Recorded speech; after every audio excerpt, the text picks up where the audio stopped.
தீபாவளி அன்று உங்களுக்கு எதிர்பார்க்காத அதிசயம் நடக்கவும், தீராத கஷ்டங்கள் கூட இந்த 3 நாட்களில் தீரவும், இன்று தொடங்கி தீபாவளி அன்று வரைக்கும் இருக்கும் 3 நாட்களுமே இந்த மகாலட்சுமி தேவியின் 58 நாமாவளிகளை கேளுங்கள். பதிவுக்குள்ள போறதுக்கு முன்னாடி இதுதான் முதல் முறையா நம்ம சேனலுக்கு வந்திருந்தா சப்ஸ்கிரைப் பட்டனை கிளிக் பண்ணுங்க. தினந்தோறும் உபயோகமான ஆன்மீக பதிவுகளை பெற நோட்டிபிகேஷன்ல இருக்கிற பெல் ஐகானை கிளிக் பண்ணுங்க. இந்த வீடியோவை லைக் பண்ணுங்க.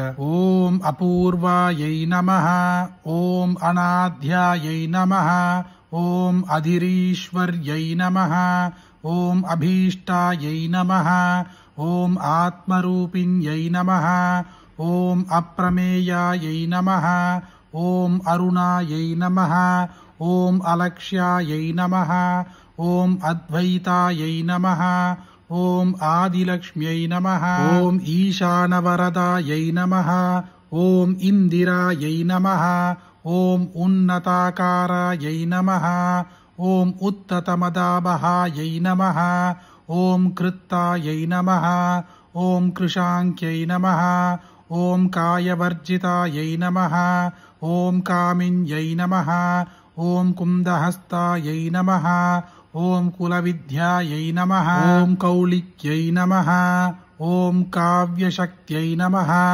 ஓம் கலாத்மிகாயை நமஹ, ஓம் கேசர்யை நமஹ, ஓம் கேடகாமதாயை நமஹ, ஓம் கோப்யை நமஹ, ஓம் குணாಢ்யாயை நமஹ, ஓம் கவே நமஹ, ஓம் சந்திராயை நமஹ, ஓம் சாரவே நமஹ, ஓம் சந்திரபிரபாயை நமஹ, ஓம் சஞ்சவே நமஹ, ஓம் சதுராஸ்ரமபூஜிதாயை நமஹ, ஓம் சித்யை நமஹ, ஓம் கோஸ்வரூபாயை நமஹ, ஓம் கௌதமாக்கியமுனிஸ்துதாயை நமஹ, ஓம் காணப்பிரியாயை நமஹ, ஓம் சத்மதைத்யவிநாசின்யை நமஹ, ஓம் ஜயாயை நமஹ, ஓம் ஜயந்த்யை நமஹ, ஓம் ஜயதாயை நமஹ, ஓம் ஜகத்ரயஹிதைஷின்யை நமஹ, ஓம் ஜாதரூபாயை நமஹ, ஓம் ஜோத்ஸ்னாயை நமஹ, ஓம் ஜனதாயை நமஹ, ஓம் தாராயை நமஹ,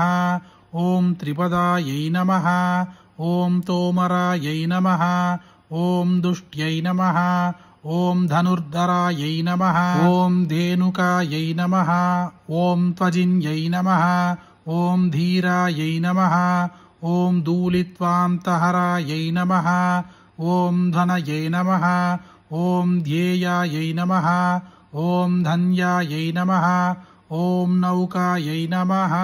மகாலட்சுமி என்பவள் திருமகள். அலைக்கடலில் உதித்த அந்த மகாலட்சுமியை இந்த 58 நாமாவளிகளை சொல்லி அந்த இந்திர பகவானே போற்றி பாடினான் என்கிறது நமது வேத புராணங்கள். செல்வ வளம் பெருகவும் அஷ்ட கஷ்டங்கள் தீரவும் இந்த மகாலட்சுமியின் நாமாவளிகளை இன்று தொடங்கி 3 நாட்கள் கேளுங்கள்.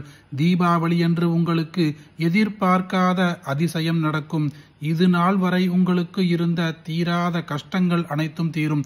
அவ்வளவு சக்தி வாய்ந்த மகாலட்சுமியின் இந்த நாமாவளியை உங்களுக்கு தெரிஞ்ச எல்லாருக்கும் பகிருங்க. இந்த வீடியோவை லைக் பண்ணுங்க.